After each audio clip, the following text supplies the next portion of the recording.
Assalamualaikum warahmatullahi wabarakatuh.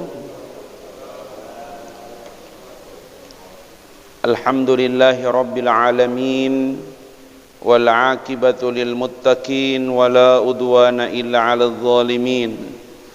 Ashhadu an la ilaha illallah wahdahu la syarikalah, wa ashhadu anna Muhammadan abduhu wa rasuluhu la nabiyya ba'dah.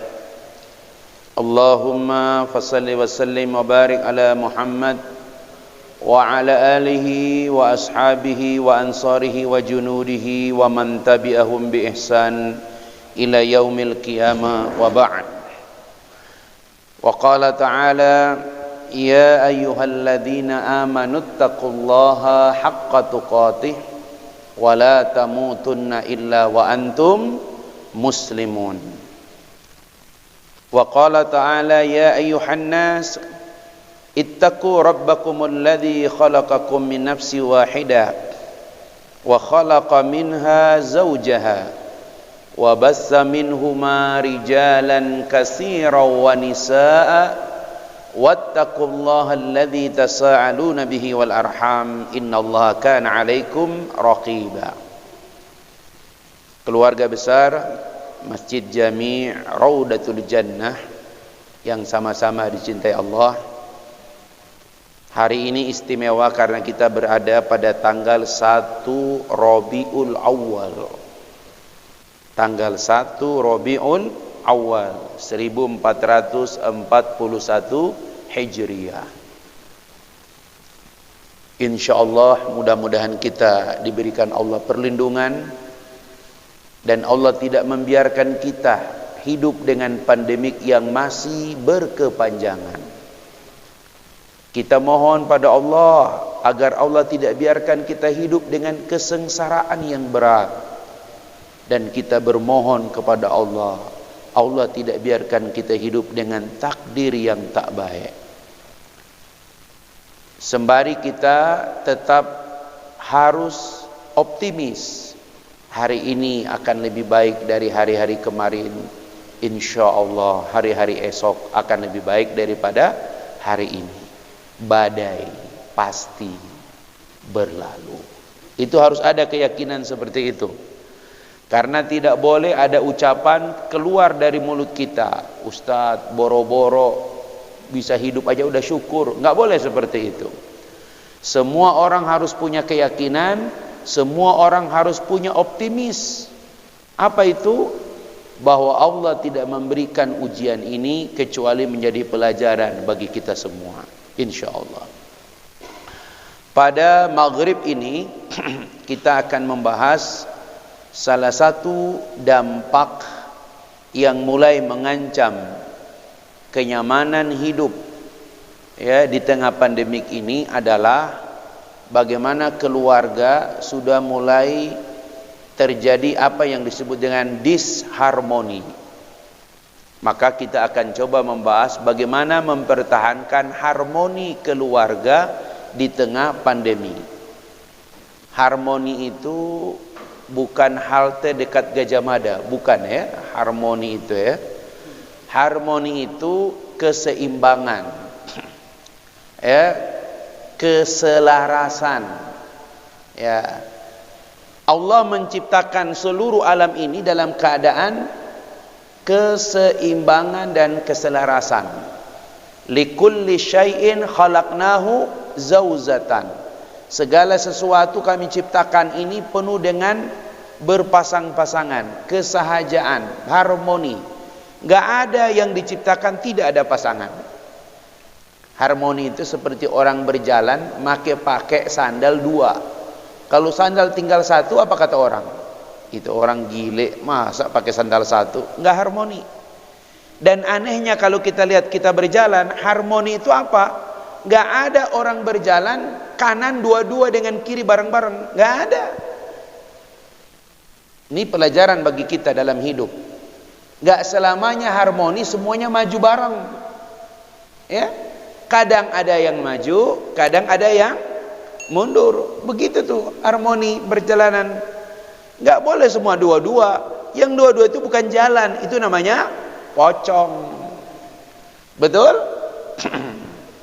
Persoalannya Ustaz, bagaimana kita menjaga harmoni ini dalam keluarga?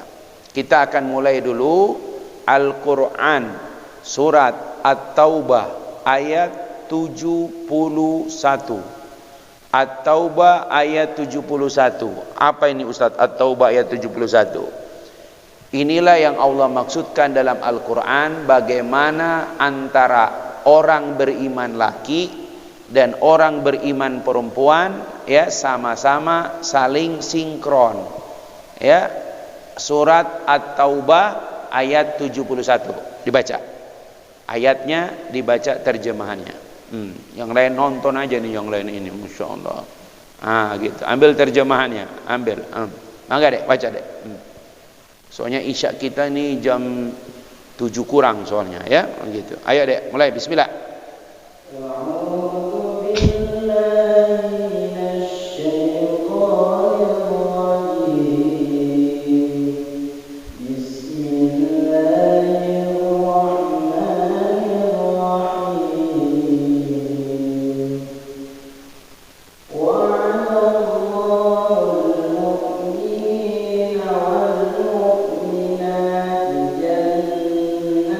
Keliru dek.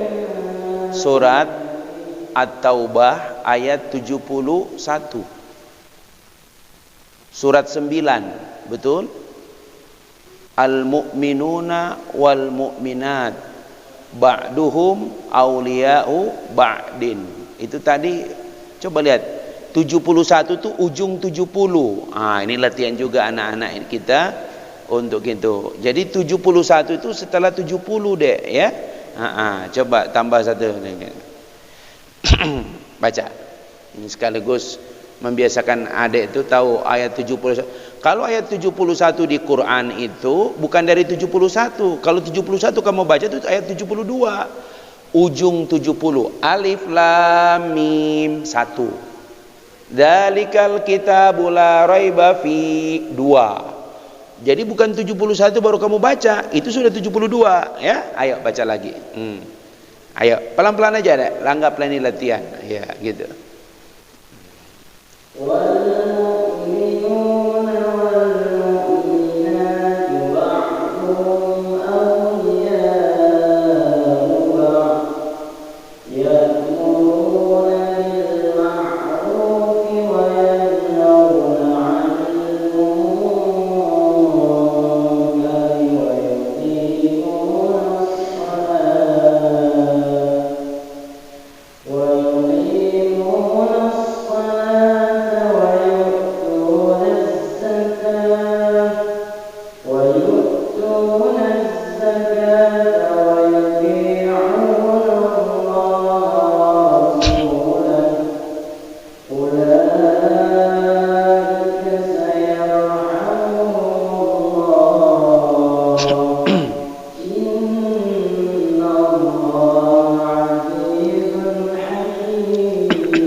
Bisa baca terjemahannya.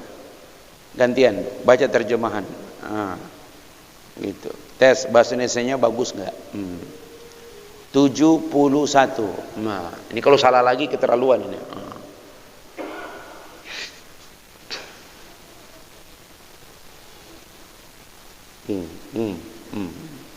Bismillah.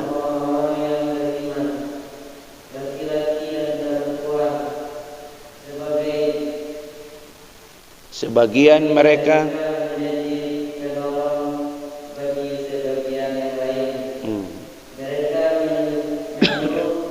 berbuat yang ma'ruf dan mencegah dari yang mungkar, melaksanakan salat, menunaikan zakat dan taat kepada Allah dan Rasulnya. Mereka akan diberi rahmat oleh Allah. Sungguh Allah Maha perkasa, Maha bijaksana. Jadi nanti kalau mau hafal Quran, setiap baca ayat yang kamu murojaah, baca terjemahannya, ya. Saya punya anak bisa hafal 30 juz dalam waktu 40 hari kurang. Apa rahasianya? Selain dia karena punya bahasa Arab, dia bilang, Bi, cara yang paling kuat hafalan itu nempel kalau kita tahu artinya. Jadi selesai dia murajaah, dia baca terjemahannya. Selesai dia murajaah, dia baca terjemahannya. Jadi nempel. Tema tentang ini, berikutnya ini, berikutnya ini, berikutnya ini. Jadi saya lihat kamu lebih lancar bahasa Arabnya daripada bahasa Indonesianya. Ya, kenapa? Jarang baca terjemahan. Jadi Quran itu kenapa dibuat terjemahan? Supaya kamu baca, bukan ditengok doang. Ya, gitu. Karena semua orang yang pintar bahasa Arab, kalau tidak baik bahasa Indonesianya, itu kalau bicara nggak enak didengar. Tadi nggak enak banget didengar, padahal baca. Apalagi kalau kamu ngomong, ya. Jadi perlu latihan. Tiap kali baca murajaah, kamu baca terjemahannya. Oh, temanya tentang ini. Begitu. Hah? La haula wala quwata illa billahil azim. Harus rubah bahasa Cibadak di sini ya. Lupa DKT ya, Masya Allah. Gitu. Jadi apa isi ayat tadi? Intinya bahwa orang beriman, laki dan perempuan, ba'duhum awliya'u ba'din. Antara satu dengan yang lain itu saling tolong menolong. Nah, di keluarga itu ada istilah romantisme keluarga. Orang mengidentikan romantis itu makan-makan malam bersama, jalan-jalan bersama. Ya, romantisme itu dalam Islam kalau pasangan keluarga itu artinya apa? Taat bersama. Ba'duhum awliya'u ba'din, antara satu dengan satu menolong apa? Kalau suami bangun tahajud, jangan biarkan istri tidur. Kalau istri bangun tahajud, jangan biarkan suami tidur. Apa kata Rasul? Percikan bekas wudhu di tanganmu ke wajahnya. Ingat, percik ya, bukan guyur, beda itu mah, ya Allah. Jadi percik. Aduh, astagfirullah.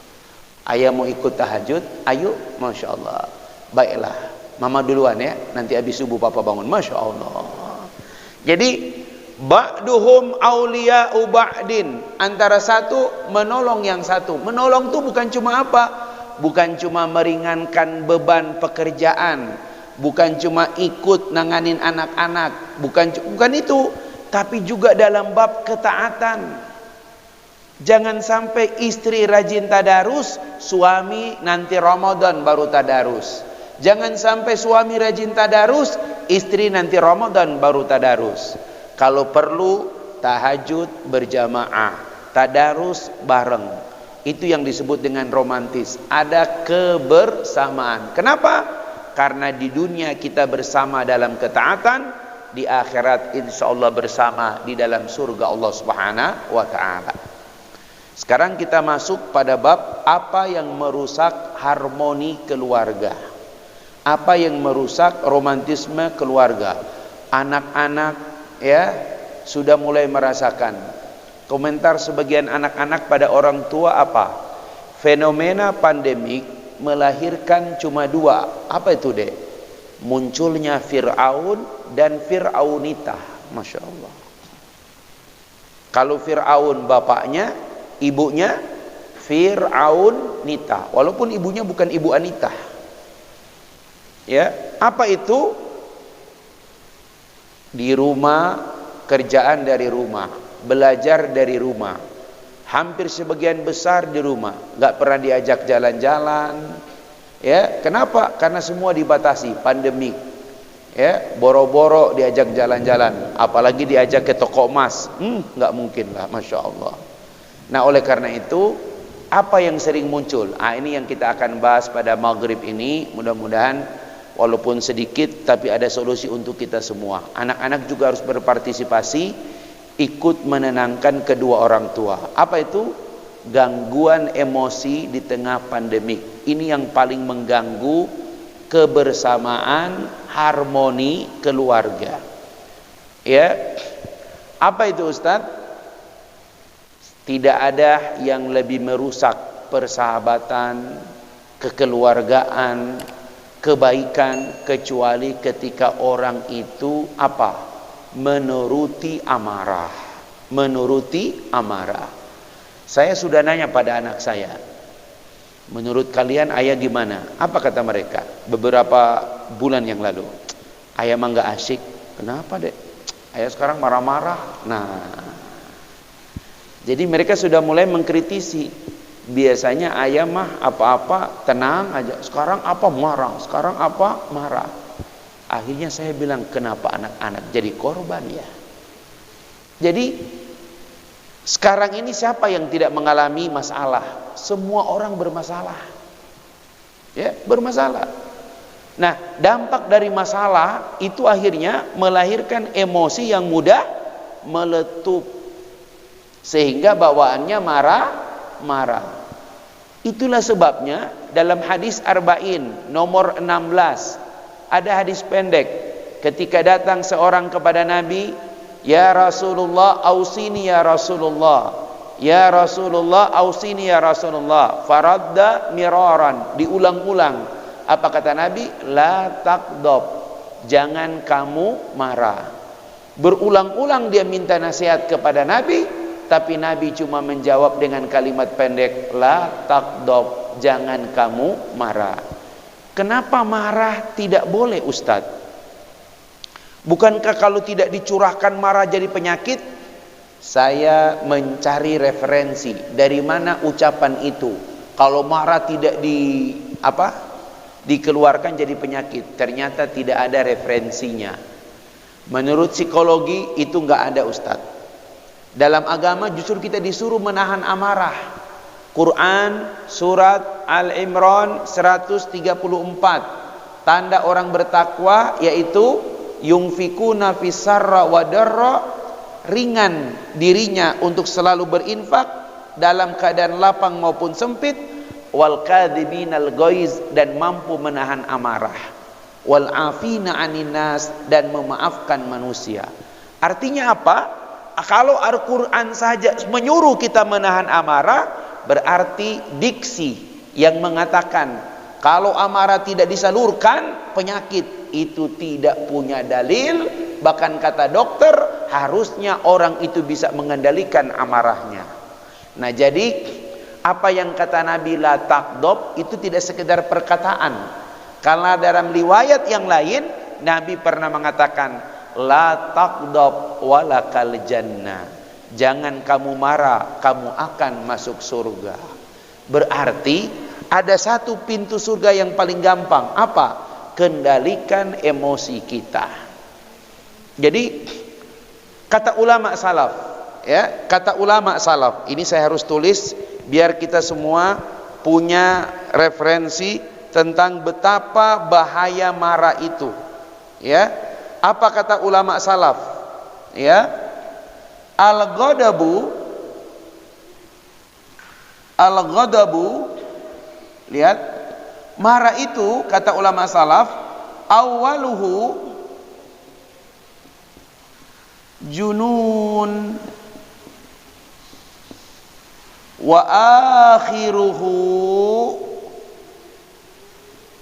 akhiruhu nidam. Ini dia. Al-ghadabu awaluhu junun. Orang kalau marah itu awalnya seperti orang gila. Mau ustadz, mau kiai, pejabat, kalau dia sudah marah, kita bilang astagfirullah, gila benar tuh ustadz, mulutnya kayak gitu. Coba ibu-ibu yang biasa tenang, asli Solo, monggo mas, tiba-tiba marah, wak, gila benar itu perempuan, masya Allah. Awaluhu junun wa akhiruhu nidam, dan akhirnya setelah redah marahnya apa akhirnya? Menyesal. Ya, di Arab ada bapak-bapak nangis-nangis datang ke rumah sakit, ke UGD, semua orang teriak astagfirullah, astagfirullah, astagfirullah. Kenapa? Anaknya 2 tahun copot tangannya, masya Allah, dipikir kecelakaan, ternyata apa? Bapaknya gede, besar, 2 kali lipat dari Pak Haji itu. Ya masya Allah gitu. Apa kata dia? tadi itu saya marah, saya enggak ini, saya tarik tangan anak saya. Bayangkan anak 2 tahun ditarik tangannya sama bapaknya, saking kesalnya copot tangannya. Masya Allah. Coba Pak, akhirnya dia menyesal. Padahal apa kata syair? Menyesal kemudian tiada berguna. Kata ibu-ibu, menyesal kemudian tiada berguna. La la la la la la la. Masya Allah.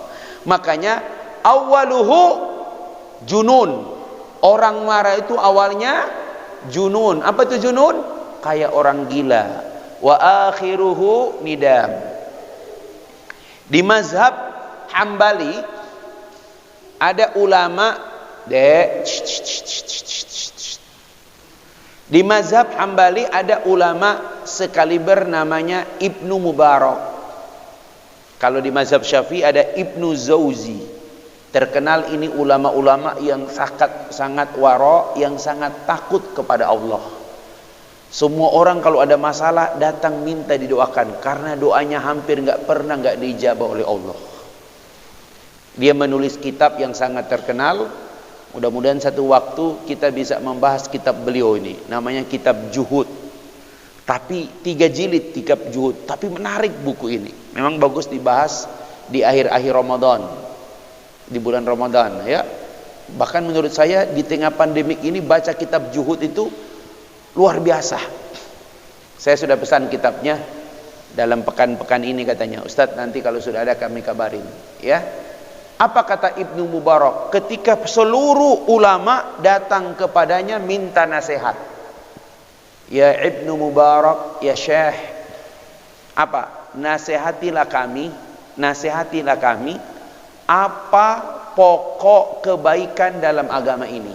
Apa pokok inti kebaikan dalam agama ini?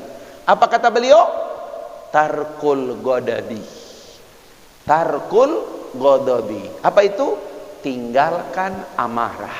Ya Allah. Ente mau baik, ente mau alim, ente mau rajin, ente apa kaya, mau ustadz, tapi kalau suka marah-marah, apa kata orang? Nggak asyik. Itu dia. Tinggalkan amarah. Makanya kata Rasulullah sallallahu alaihi wasallam, "Idza ghadiba ahadukum falyaskut." Apabila salah seorang di antara kalian marah, maka diamlah. Ya Allah Ustaz, masa marah diam? Kata Aisyah, aku tidak pernah lihat Nabi marah kecuali dia diam. Begitu. Memang para ulama membedakan. Ustaz, gimana kalau terkait dengan permasalahan umat? Nah, ini beda. Kalau persoalan pribadi, kalau persoalan keluarga, Nabi dihina, keluarganya dihina, Nabi tidak pernah mengomentari apapun. Kenapa? Karena kadang-kadang hinaan itu kelihatan hina bagi kita, tapi itulah yang membuat kita apa? Mulia di sisi Allah Subhanahu wa taala. Tapi kalau sudah urusan umat, contoh Muaz bin Jabal satu waktu hari Kamis malam Jumat salat Isya, mimpin salat Isya. Dia baca satu surat Al-Baqarah, Masya Allah, 286 ayat. Kira-kira kalau imam kita baca satu surat Al-Baqarah salat Isya, selesai salat masih ada orang enggak? Al-Baqarah itu kalau kita tadarus sampai selesai, saya yakin lebih harus 2 jam itu. Ya, karena dia 2 juz setengah. Begitu kan? Itu dibaca 1 rakaat. Maka ada seorang laki-laki, dia namanya munfarid. Munfarid itu apa? Kalau tidak setuju dengan imam, dia boleh mempercepat solat dan salam duluan. Sah solatnya sah, tapi dia kehilangan pahala berjamaah. Dalam fikih solat boleh begitu. Ya, kenapa? Mau buru-buru, istri saya lagi sakit, dia baca Al-Baqarah. Besoknya dia mengadukan kepada Rasul. Rasul memanggil Muaz, Masya Allah, orang kaget. Padahal Muaz itu kesayangan Nabi. Apa kata Nabi? Ya Muaz, apa kau menjadikan fitnah dalam agama ini? Masya Allah. Kenapa kau tidak membacakan sabbihisma? Apa maksud Nabi? Cari yang agak sedikit ringan, begitu. Itu yang paling ringan sabbihisma loh, gitu ya, bukan inna atoina, masya Allah, begitu. Nah jadi apa yang terjadi kalau sudah terkait dengan urusan umat, maka Nabi diam. Ustadz, itu kan Nabi, sahabat bagaimana?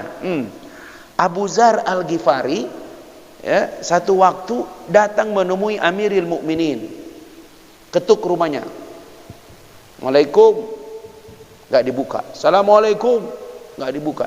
Assalamualaikum, nggak dibuka. Cuma 3 kali, nggak boleh lebih. Pas 3 kali nggak dibuka, tapi dia dengar dari dalam tadi, kayaknya ada wanita yang masya Allah marah-marah. Ketika Abu Dzar keluar, tiba-tiba pintu itu dibuka. Ya Abu Dzar, masya Allah, ya Amirul Mukminin, ada apa kamu? Sebenarnya ya Amirul Mukminin, saya ingin melaporkan istriku. Sudah seminggu ini dia nggak berhenti marah-marah di rumahku. Tapi tadi aku ketuk-ketuk dari dalam rumah, aku dengar kayaknya istrimu juga lagi marah-marah sama kamu, masya Allah. Makanya aku pulang. Apa kata Umar? Bersabarlah ya dengan istrimu, masya Allah. Amirul Mukminin, apa kata Rasul? Setan jangankan berjumpa dengan Umar, ketemu lewat di jalan Umar aja setan takut. Tapi ketika dengan keluarga Umar bin Khattab, dengarin, saya ambil pelajaran. Gak mungkin tidak ada rahasia. Umar bisa bersabar dengan apa? Celote atau apa namanya itu? Kalau istri agak marah-marah apa tuh? Ya. Wanita itu boleh cantik, boleh pintar, boleh soleha, tapi bawelnya nggak akan hilang, masya Allah. Makanya jangan suka beli ikan bakar, ikan bawal, ya, tambah bawel dia, ya, masya Allah. Nah, ternyata saya tidak ingin lagi orang lain. Saya belajar akhirnya sendiri. Kenapa wanita itu kalau marah, kemudian ngomong, itu sulit sekali menemukan kalimat demikianlah, nggak bisa. Akhirul kalam nggak bisa. Dia kehilangan kosakata wassalamualaikum warahmatullahi, nggak bisa. Pokoknya terus aja. Sampai pada akhirnya, dulu juga sempat bosan.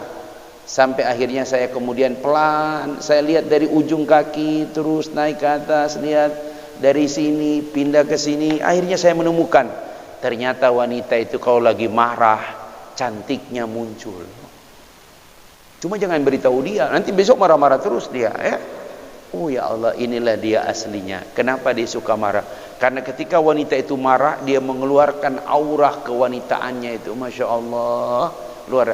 Dan itu hanya diketahui oleh pria. Wanita walaupun marah, dia putar video, dia lihat cantik mana, jelek banget. Nah itu justru kalau wanita ketika dia marah, dia tidak akan menemukan aura cantiknya, yang dia lihat aura jeleknya.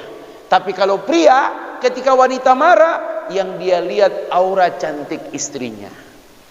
Berarti ini keterangan harus dibagi, satu untuk suami, satu untuk istri. Kalau enggak marah-marah dia tiap hari. Saya kalau istri marah itu kata anak-anak, Bi, tuh Umi, kenapa? Angin ribut tuh mulai, masya Allah. Anak saya bilang angin ribut, ya begitu. Karena kan kalau angin ribut apa saja, masya Allah. Dan anak-anak sudah mulai menikmati, gitu kan? Saya bilang Umi itu nggak mungkin marah kalau kita nggak salah. Udah aja kita nikmati, masya Allah. Lagian gerah begini kalau ada angin ribut kan lumayan, masya Allah. Tawa-ketawa aja kita itu, masya Allah. Mulai dia ceramah, ya seperti itu. Ya biasa kemarahan yang paling besar itu kalau bab makanan. Dia udah capek masak, kita nggak makan, marah dia, ya begitu. Gimana kita mau makan, pedasnya minta ampun, ya masya Allah. Dia lupa nih kita orang Solo, ya masya Allah, Sulawesi, masya Allah. Gitu. Nah intinya begini, kalau kita lihat kenapa Nabi hadis arba'in ini di masjid tidak cuma hafal Quran, tapi minimal standar arba'in an-nabawiyah, 42 hadis anak-anak harus hafal, karena itu bagian daripada akhlak. Imam An-Nawawi mengelompokkan hadis ini disebut arba'in an-nabawiyah supaya kita bisa memiliki dasar-dasar akhlak, dan itu banyak di hadis arba'in. La taqdab, janganlah kamu marah. Faradda miraran, diulang oleh Nabi. La taqdab, jangan kamu mudah marah. Persoalannya Ustadz, bagaimana supaya kita tidak mudah marah?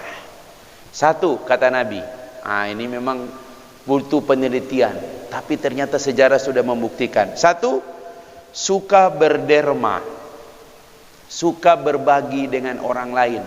Kalau tidak dengan harta, dengan apa saja, berbagi. Kenapa? Semua orang pelit itu pasti bawaannya marah-marah. Nggak ada orang pelit nggak marah-marah. Lihat aja tuh, kalau istri di rumah suka marah-marah, penyebabnya cuma dua. Kalau bukan dia pelit, suaminya pelit. Nah itu dia aja, Masya Allah. Jadi adik-adik, kalau kalian tumbuh suka berbagi, suka lapang, itu ada ruang di hati yang kita bisa menekan amarah. Itu dia. Jadi bagaimana orang yang, makanya tadi Al-Imran 134 itu, orang yang senantiasa berinfak automatically mampu menahan amarah, mampu memaafkan manusia. Paten di Quran cuma ada satu itu, orang bertakwa, suka berinfak, mampu menahan amarah, memaafkan manusia. Satu paket, satu ayat. Wallahu yuhibbul muhsinin, dan Allah menyebutkan Allah mencintai orang-orang yang demikian, suka berbuat baik, suka berinfak, suka menahan amarah, dan suka memaafkan orang lain. Yang kedua, memelihara wudu.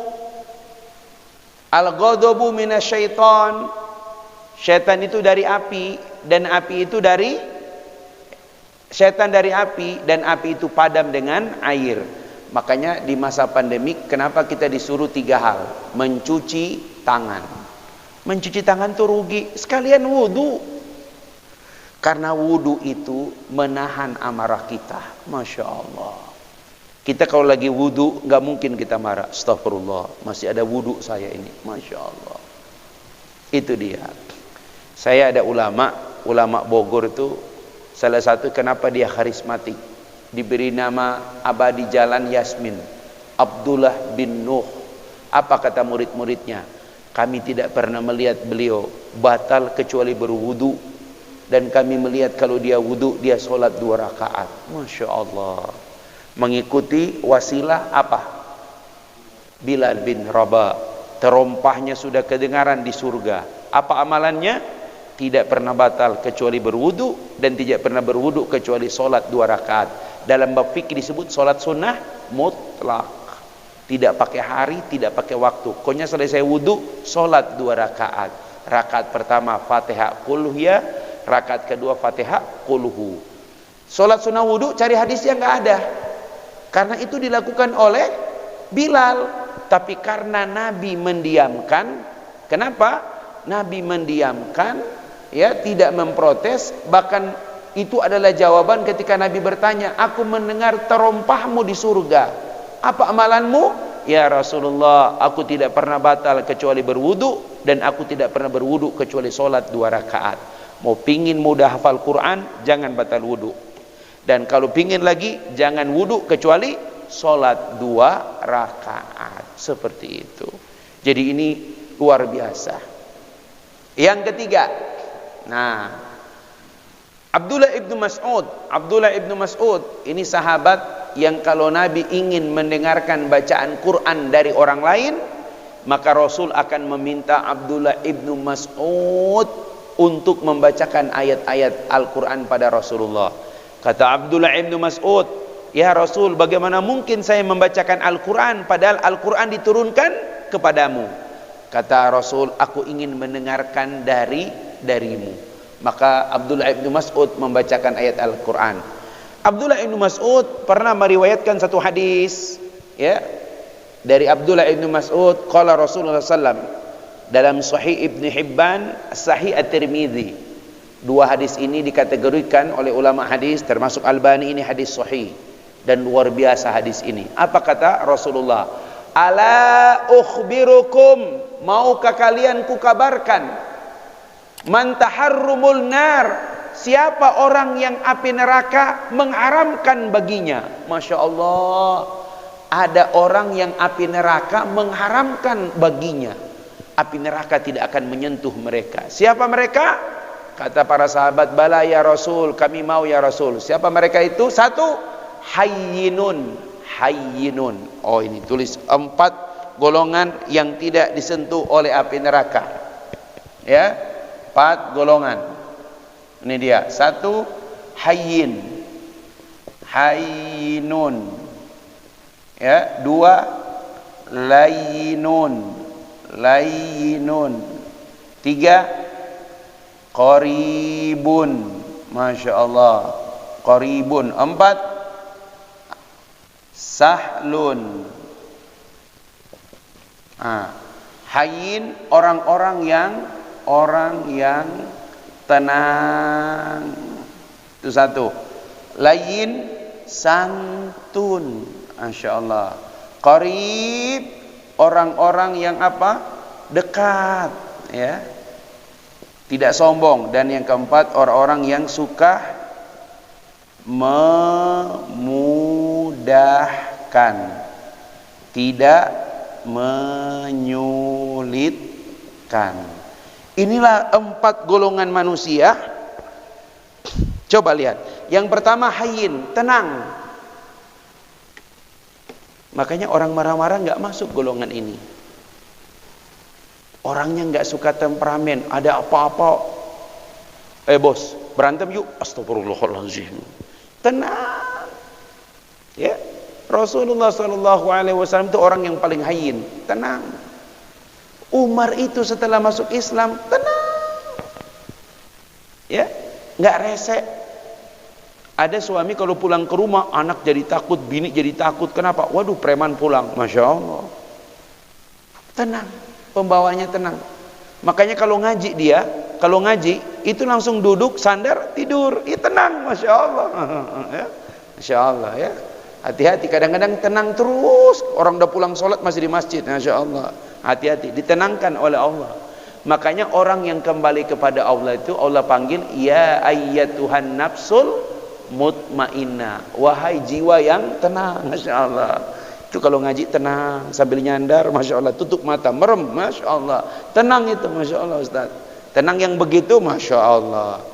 Pokoknya hilangkan sikap temperamental kita. Ustaz, saya nggak bisa Ustaz, memang sudah begini saya bawaannya, saya nggak marah ini. Kata orang, nggak marah aja begitu, udah teriak-teriak, gimana kalau dia marah? Riuh, pecah ini masjid, ya, Masya Allah. Jadi nggak boleh membiarkan sifat temperamental, ya. Tidak boleh meluap-luap, tenang. Nggak akan khusyuk orang sholat kalau dengan jiwa begitu. Sholat itu tunduk, khudu, Allahu Akbar. Kenapa kita melihat tempat sujud? Karena kita menundukkan diri kita kepada Allah Subhanahu Wa Taala. Begitu. Yang kedua, layyin. Apa tuh layyin? Santun. Kalau hayyin pembawaan fisik, pembawaan diri. Kalau layyin khusus santun dalam ucapan. Ya, santun dalam ucapan. Berapa ini? 54, 4 menit lagi ya. Bisa 58. Ya. Apa kata Allah? Ini catat baik-baik. Ini ayat Al-Qur'an jadi ukuran apakah rumah kita, keluarga kita ada rahmat apa tidak. Quran surat Al-Imran ayat 159. Apa kata Allah? Fabima rahmatim minallahi lintalahum. Disebabkan oleh rahmat Allah. Artinya apa? Apakah hidup kita ada rahmat Allah? Apakah di keluarga kita ada rahmat Allah? Apakah dalam hidupmu ada rahmat Allah? Satu syaratnya, lintah. Lintah. Ini lintah ini kalau di kita agak aneh ya. Lintah. Lintah. Gabungan dari kata layyin tambah anta. Jadinya lintah. Apa itu? Engkau berlaku santun pada orang lain. Tanda ada rahmat pada diri seseorang, bersikap santun kepada orang lain. Walau kunta faddan ghalidal qalbi, kalau kamu berlaku kasar, berhati keras, orang-orang akan pergi meninggalkanmu. Wa fa'fu anhum, seringlah memaafkan. Wastaghfir lahum, sering-sering mendoakan ampunan untuk mereka. Wasyawirhum, dan sering-sering musyawarah dengan mereka. Apa kesimpulannya? Kesimpulannya, orang yang santun itu, ya kata Rasul, api neraka mengharamkan baginya. Yang ketiga, qarib. Qarib itu humble, dengan semua orang bisa bergaul, ya, nggak pernah keluar dari mulutnya kalau ada orang, maaf dek, bukan level kamu dek, jangan duduk di sini. Masya Allah, ya. Kenapa? Karena ini posisi Fir'aun dek, ya, Masya Allah, ya. Jadi tidak sombong, ya. Qarib, dengan siapa saja mudah bergaul. Qarib. Dan yang terakhir, sahlun. Apa itu sahlun? Orangnya mudah memudahkan, tidak pernah menyulitin orang lain. Kalau ada apapun, pokoknya cari jalan yang paling mudah. Beda dengan kita hari ini, kalau bisa dipersulit, kenapa dipermudah? Masya Allah. Kata Nabi, yassiru wala tu'assir, permudah jangan persulit. Nah, karena Ustadz Yasir punya nama Yasir, orang yang selalu memudahkan, maka Ustadz tidak akan menyulitkan Anda, karena Anda sudah lihat waktu, ya, Masya Allah. Oleh karena itu, mari jamaah sekalian, jaga harmoni, jaga kebersamaan, baik di rumah, di masjid, maupun di mana, dengan kita mengendalikan salah satu apa yang disebut dengan amarah. La taqdab walakal jannah. Coba diulang. Oh, la taqdab walakal jannah. Kalau perlu ditulis, dipasang di masjid, di sana dipasang, di sana dipasang. La taqdab walakal jannah. Jangan kamu marah, kamu akan masuk surga. Itu mantap untuk menjaga harmoni di masjid ini.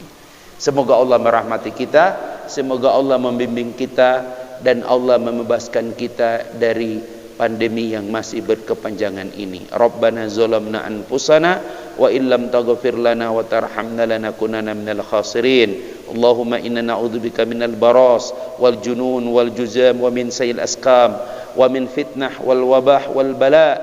Allahumma rzuqna taubatan nasuha. Allahumma inna nas'aluka min husnil khatimah. Rabbana taqabbal minna innaka antas samiul alim wa tub alaina innaka antat tawwabur rahim. Walhamdulillahi rabbil alamin. Subhanakallahumma bihamdik asyhadu an la ilaha illa anta astaghfiruka wa atubu ilaik. Lebih dan kurangnya mohon dimaafkan. Assalamualaikum warahmatullahi wabarakatuh.